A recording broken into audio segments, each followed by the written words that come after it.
Do you think someone with only a high school diploma like you can find another job? Miss Anderson said that, looking down on me. I calmly stated the facts. About that, actually, I'm about to become the head manager at your workplace. What? What do you mean? Miss Anderson was shocked, but this was undeniably true. My aspiration to work in department stores stems from my experiences during my childhood. I was very close to my grandfather and was heavily influenced by him, as he was a department store manager himself. My name is Cody Green. I'm a 24-year-old working professional. By the way, I'm single and don't have a girlfriend. Currently, I work at a large department store. I started working there right after high school, so this is my 6th year in the workforce. When I tell people I work in a department store, some sees as an easy job, but it's not. Working in a department store actually requires a lot of skills. This could be said for most service industries, but dealing with difficult customers and unreasonable complaints is a daily occurrence. The more customers that visit, the more likely it is that problems will arise. To always provide excellent customer service, it's essential to continuously improve product knowledge and conversation skills. It's our duty to keep learning so that our customers can have a pleasant shopping experience. It's not just about selling products and being done with it. Above all, department store employees must always present themselves well, behave gracefully, and be the kind of people suitable for the store. Being a department store worker, which might seem glamorous at a glance, is actually quite challenging.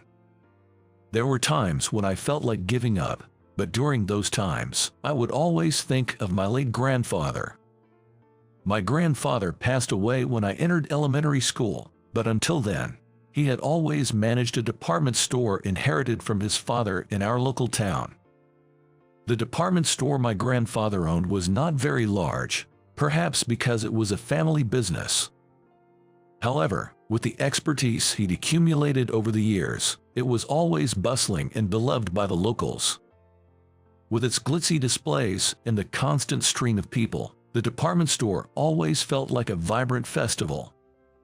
Watching the delighted customers shopping would always make my young heart leap with joy. I loved the special atmosphere of the store, filled with my grandfather's touches. Whenever I had the chance, I used to visit the department store. My grandfather, always in a sharp suit and efficiently managing his tasks, radiated a youthful energy despite his age. Even though he was the owner, he never acted arrogant. He always humbly went to the sales floor himself and took the lead in handling challenging tasks. Seeing his dedication, the other employees had a strong trust in him. The positive atmosphere in the department store was largely due to my grandfather's character. Things were usually peaceful, but one day, an incident occurred. A customer came forward, mentioning there was a shabbily dressed mother and child in the food court. Immediately, my grandfather and I headed to the food court on the first floor. There, a mother and child dressed in ragged clothes sat at a table, with complimentary drink in front of them. The pair consisted of a mother, who looked to be in her 30s, and a young son about the same age as me at that time. Even from a distance, it was clear that they were both exhausted. The other customers around were also a little rustled, with uneasy expressions. The mother must have sensed this too. She was looking down and blushing with embarrassment. One of the ladies whispered to my grandfather, "Could you please ask them to leave?" Upon hearing this, my grandfather slowly approached the two. Seeing him approach, the mother and son looked scared, probably thinking they'd be reprimanded for not ordering any food. But my grandfather, with a gentle voice meant to ease their tension, said to them, "I'm so sorry for the wait. You're here for the interview, right? The interview room is right this way. Please follow me." "Huh?" My grandfather said this, causing the mother to widen her eyes in surprise. Of course, it was the first time my grandfather met her, and there was no real interview scheduled. but he acted quickly to ensure the two of them wouldn't attract any more attention from curious onlookers. Leading them with a professional air, he guided them to the reception room, saying, "Right this way." Once in the reception room, he offered the mother and child drinks and a variety of snacks. Upon asking the mother her name, it was revealed that she was named Karen. And apparently, her son, named Taylor, was around my age. Taylor seemed quite hungry, his eyes shining at the sight of the snacks. Karen apologized profusely to my grandfather. "I'm so sorry for coming to the department store looking like this. We've startled other customers and caused a nuisance." Despite her disheveled appearance, Karen's demeanor and way of speaking were surprisingly refined. Both my grandfather and I were taken aback.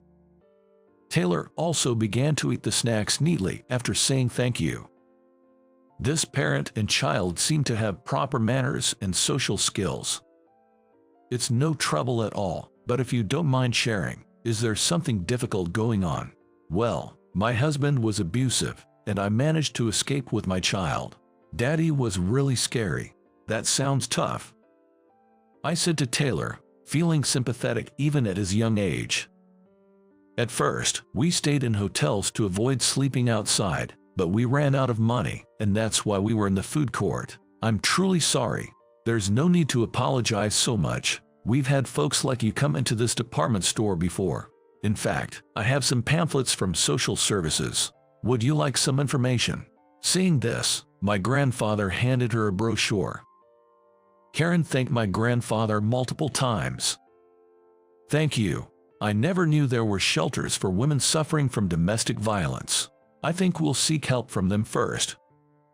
As Karen prepared to leave with Taylor, then my grandfather said, "Thank you so much for coming. And by the way, Karen, you passed the test." "Huh? What are you talking about?" My grandfather, with a smile, explained. "I'm talking about a job interview. If you're willing, I'd like to formally hire you as a full-time employee here." "Me, a full-time employee?" "Yes. In speaking with you, I see that you have a good interpersonal skill set. This department store also provides you with a uniform and a daycare service for your children. We would very much like to work with you." Tears filled Karen's eyes at my grandfather's words. She kept saying, "Thank you," with a voice thick with emotion. Even now, 20 years later, that moment remains vivid in my mind. I aspired to be just like my grandfather, a man full of integrity and justice, in that moment. Good morning. From that day on, Karen began working as a full-time employee at the department store. Though she looked worn out when we first met, once she applied some makeup and wore the store uniform, she looked entirely different. Karen turned out to be a stunningly beautiful woman. Her polished demeanor meant she quickly fit into her new role. Customers praised her for her pleasant customer service. With a stable salary, Karen's life began to stabilize. While she worked, Taylor spent his time in the daycare. I often played with him there. "Hey, Taylor, I'm sorry it's just hand-me-downs, but I'm giving you some clothes." Saying that, I gave my clothes to Taylor. I knew Taylor's family was still struggling financially, so I wanted to help out. My mom had suggested it. In reality, not only were there hand-me-downs, but also brand new clothes, but I kept that a secret from Taylor and his family. "Thanks a lot. My mom was saying we don't have many clothes, so this helps a lot." Taylor thanked me with a smile on his face. Just as his mother, Karen, was strikingly beautiful, Taylor too had a well-structured face and was quite handsome. I always enjoyed spending time with Taylor and wished every day could be like that. Unfortunately, that daily routine ended as soon as I started elementary school. 3 days after my elementary school entrance ceremony, my grandfather passed away. It was such a sudden departure that the whole department store was caught off guard. Initially, my dad took over the department store, but then a new problem arose. A nationwide chain shopping mall had opened nearby, and the customers started flocking there. The timing was bad because our store was in the middle of a management transition, which probably contributed to the problem. In the end, our struggling department store was merged into the large mall. It's all because I wasn't good enough. I've really let everyone down. My father was deeply saddened by the whole situation. But sometimes it's just bad luck.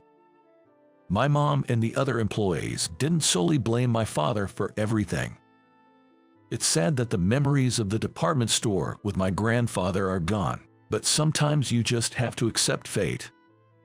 I tried to move on from the loss of Karen and Taylor by constantly reminding myself of that.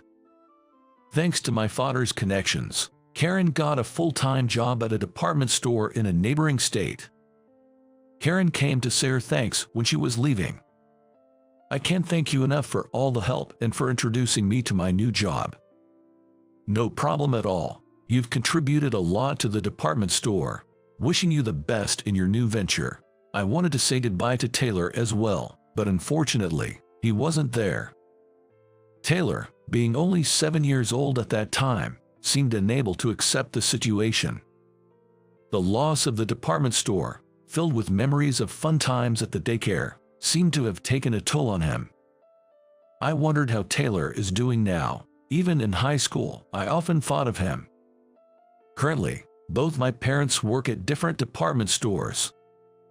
Unlike the time when my grandfather had a thriving business, our financial situation isn't as comfortable as before. But we're a close-knit family, and we're content with our lives. I'm sure my grandfather in heaven would want nothing more than to see us happy. Now in my junior year of high school, I've been appointed as the vice president of the student council, so I'm more motivated than ever to attend school. My friend Mike said, "Hey, Cody, you're working with Miss Anderson in the student council, right? Can you introduce me to her?" Hearing the surname Anderson, I got nervous. There's no way I can introduce you to President Anderson. She might look cute, but she's really strong-willed. In our student council, Ms. Anderson, a female student, was the president. Apparently, her father runs a law firm, so she's kind of an heiress. Our school allows casual clothing, so Ms. Anderson always dresses stylishly. Because of her beauty, she seems to pull off any outfit. Just admit it, Cody. You're just trying to get close to Ms. Anderson, aren't you? No way. Even if I tried, Ms. Anderson doesn't seem to like me at all. Indeed. Ms. Anderson has always been tough on me. One day when we were alone in the council room, I tried to strike up a conversation. I rarely talk to girls, so I'm not sure what to say. "Oh, I've got it. You have a great sense of fashion, don't you? Huh? You are always so stylish, and the other girls think you're fantastic. Are you saying I try too hard?" "No, I didn't mean it like that." With anger evident on her beautiful face, Ms. Anderson shot me a sharp glare. "Whatever I choose to wear, it's none of your business." With that, Ms. Anderson swiftly turned away and went back to her work. It's tough when you try to give a compliment, and it gets misconstrued like that. I didn't know how to respond. I just felt out of place and continued working in silence. With that, Ms. Anderson swiftly turned away and went back to her work. It's tough when you try to give a compliment, and it gets misconstrued like that. I didn't know how to respond. There were times she just stared at me silently, and when I asked, "Is something wrong?" she quickly responded with, "Nothing at all," and averted her gaze. When she saw me talking to other girls, she promptly chimed in, "Stop chatting and focus on your work." When I shared the story about Miss Anderson with Mike, he said, "Well, Ms. Anderson was chosen as the student council president, and she's pretty popular among both boys and girls. I don't think she's a bad person." That's true. Many students indeed described Miss Anderson as a very kind girl. She was excellent in her role in the student council and always got high grades. She was the most popular at school, partly because of her beauty. I wished I could have gotten closer to Ms. Anderson, but unfortunately, in the year we spent together on the student council, the distance between us never seemed to close. When discussing our future plans in high school, I told my teacher I planned to work at a department store. Given my grades, the teacher suggested college, but due to financial constraints, I stuck to my decision. Because my high school was a preparatory school, I was the only student among my classmates who had graduated from high school and entered the workforce. I had this vague feeling that I probably wouldn't see my high school buddies again after this. Yep. Including Ms. Anderson. Let's take a graduation photo together. On graduation day, a lot of girls gathered around Ms. Anderson, and they all took a commemorative photo together. It was the first time I saw Ms. Anderson, who usually appeared reserved, laughing so openly and cheerfully. For some reason, my heart raced. While I often said I wasn't comfortable around Ms. Anderson, I might have had a soft spot for her. I'm not saying I wanted to date her, but I do wish we could have had better conversations. With that thought, I left the school building. 6 years after graduation, just when the sweet and bitter memories of youth were fading, I received an invitation for a reunion. The invite was for our entire grade to have a reunion at a fancy hotel. Looking at the invitation, I was surprised to see that Ms. Anderson was one of the organizers. Considering she was a beauty and came from a well-to-do family, I thought she must have gotten married by now, but her last name hasn't changed, and it seems she's still single. It's not like I'm going for Ms. Anderson, but I decided to attend the reunion anyway. And then came the day of the reunion. Heading to the hotel, there were far more attendees than I expected. Upon entering, I received a sheet listing all the participants from one of the organizers. The sheet had sections for current status, a message to your high school self, current occupation, and we could learn about everyone's recent life. Come to think of it, this questionnaire was in the invitation. I heard that it was Ms. Anderson's idea to have this survey and to distribute these sheets on the day. I was impressed by her ingenuity. Today, Ms. Anderson was naturally the center of attention, surrounded by many of our classmates and chatting happily. She looked even more stunning than before, elegantly dressed. Wow, you work at that prestigious department store. Oh, it's not a big deal. She replied with a smile when asked about her current job, but in reality, getting a permanent position at that renowned department store is quite selective. Given its long-standing reputation, one needs to have decent academic achievements and communication skills, and looks and demeanor suitable for the store's ambience are also important. Considering Miss Anderson graduated from an elite college and her appearance and manners exude elegance, she probably was deemed fit for the store and was offered the position. While I was enjoying conversations with old classmates, I occasionally stole glances at Miss Anderson without her noticing. Though we were both in the student council, I hesitated to approach her. I figured she probably didn't want to mingle with someone like me. But to my surprise, Miss Anderson approached me. I was taken aback, but she said with a straight face, "Cody, long time no see. You left the current occupation section on the questionnaire blank. Are you currently unemployed?" I hadn't expected that topic and replied a bit sheepishly, "Well, sorry, I'm changing jobs soon, so I left it blank intentionally." "Do you think you, with just a high school diploma, can find another job?" Miss Anderson remarked with a hint of condescension. I calmly responded with the facts. "Actually, I'm about to become a manager at your department store." What do you mean?" she asked in shock. That was the undeniable truth. I was about to leave my current job to become a manager at the same prestigious store where Ms. Anderson works. Thanks to decent performance at my current job, and also leveraging connections from my late grandfather, the store owner offered me a position. "So, you mean, you'll be my boss?" she asked incredulously. "Yeah, that's the gist of it." "You're kidding." I was on guard, thinking that she might say something, but with a stunned look, she was quite subdued for the rest of the reunion. I was puzzled by her attitude, but later, I was officially appointed as a manager at the well-established department store and started working. Being a manager was tough at times, but it was more fulfilling, and I was blessed with competent and reliable subordinates. I enjoyed working in a privileged environment, but Ms. Anderson always seemed distant and intimidating towards me. Cody, I don't understand this part. In contrast to Ms. Anderson, a new female employee named Lily was actively speaking to me. She also had a different charm from Ms. Anderson, and she was a very cute and glamorous woman. In addition, she had a friendly personality, and many male employees admired Lily. I thought she was a friendly and wonderful woman, but for some reason, I didn't feel any romantic feelings for her. Oh, you can do it like this. Still, I was glad to have such active communication. I believed that proper collaboration would make the atmosphere in the company even better. But for some reason, whenever I was talking to Lily, Ms. Anderson jumped in right away.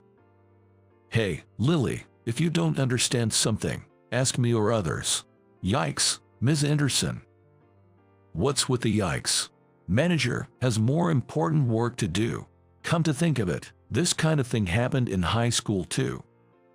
When I talked to another girl while working for the student council, Ms. Anderson would say work. I wonder if I look like I'm slacking off in her eyes. I gently quieted her. Ms. Anderson, well, I think I need to understand what pots the new employees find difficult to understand as a manager, so if I'm really busy, I'll ask another employee, so you don't have to worry about me that much. I intended to convey it in a gentle tone, but she didn't seem to like it. You're being all sweet to female employees. That's sexual harassment. She left after saying that. What's with her attitude? I feel the same way as Lily did. I wondered why Ms. Anderson, who is usually such a competent woman, becomes emotional about me. I wondered if, just like in high school, I will continue to spend all my time like this without ever being able to understand her. I was worried about Ms. Anderson, but one day there was a drinking party at my company. The first party was held in a serious atmosphere, but as it went to the second and third parties, members were divided by department, and before I knew it, I was having a third party with members of my department. Cody, please drink more. Oh, I'm good. Lily and almost everyone else was drunk, and they drank a lot and were completely drunk. But only Ms. Anderson didn't talk to anyone and was quietly drinking by herself. I was worried about her as a manager, and I couldn't enjoy drinking as I wanted to. I wonder why I'm so concerned about her. Let's stay together tonight. Lily, you're a little too drunk. With the help of alcohol, Lily approached me more aggressively than usual. I was wondering how to deal with it when suddenly Ms. Anderson started crying. Sob, sob. Ms. Anderson, are you okay? What is it? The other members, including Lily, didn't seem to notice that Ms. Anderson was crying because they were drunk. I wanted to discreetly get her out of there without anyone noticing. I told her, Ms. Anderson, you don't seem to be feeling well. I'll drive you to the station, and I left the party right then. Everyone was already drunk, so when the two of us disappeared, nobody seemed to notice or care. I first took Ms. Anderson to a nearby park. I figured if we sat on a bench there, she might calm down for a moment. After handing her a bottle of water I bought, she took a sip and appeared a bit calmer. Ms. Anderson, what's wrong? Did something happen? As I asked this, she looked at me, her eyes filled with tears. I thought Lily would take you, Cody, from me, and it made me so sad. What? The fact that Ms. Anderson referred to me as Cody was so shocking. My mind went blank for a moment, and her revelation only added to my confusion. Ms. Anderson, are you drunk? Yeah, if I wasn't drunk, I wouldn't be able to express my feelings this way. Oh, the good old days, back when all we did was innocently play together. I had no idea what she was talking about. You mean back in high school? No, when we were much younger, when you and I were in preschool. It then hit me. I realized Ms. Anderson's first name was Taylor. I had always addressed her by her last name, but she was actually Taylor. But I remembered playing with a boy. Wait, but your surname was different, and besides, wasn't Taylor a boy's name back then? Back then we were Sopo. I had a short haircut and mostly wore hand-me-downs, so everyone thought I was a boy. I wanted to tell everyone I was a girl, especially after Cody gave me his old boy clothes, but it became even harder. Also, my mom remarried, so my surname changed. I couldn't believe it. The popular girl in school, Ms. Anderson, was that Taylor? I was dumbfounded for a moment. Now that I think of it, Ms. Anderson does resemble Taylor's mom. To think that Taylor had grown up to be such a beautiful and mature woman was all too shocking. Tears rolling down her face, she continued. Remember, I never said goodbye to you in the end when we were little. I understand now, as an adult, how heartbroken I was when our favorite department store closed down. I somewhat resented you and your parents. Ms. Anderson, I know it couldn't be helped, but in high school, I hated how I treated you so coldly. I wanted to come forward and say it's me, Taylor, but I didn't want you to see my weak side from back then. So, I dressed up and focused on my appearance. Now that we work together again, I still can't be honest with my feelings. It's pathetic, and that's why I broke down. I'm truly sorry. Taylor. For the first time in ages, I called her by that name. She looked surprised for a moment. I missed the department store owned by my grandpa too, but our friendship is forever, and the memories will always be with us. Nothing has changed between us. We can always start anew. Cody. Taylor called out my name and clung to me. As I embraced her, I realized just how much she'd struggled and suffered from her insecurities. That's why I wanted to cherish her, scars and all. I guess I was drawn to her because she was Taylor. From that day, we started dating and also built a great working relationship. I want to become a wonderful department store manager, just like your grandpa. Seeing Taylor say that with a smile, she truly shined. It must have been my grandpa's kindness that brought us back together.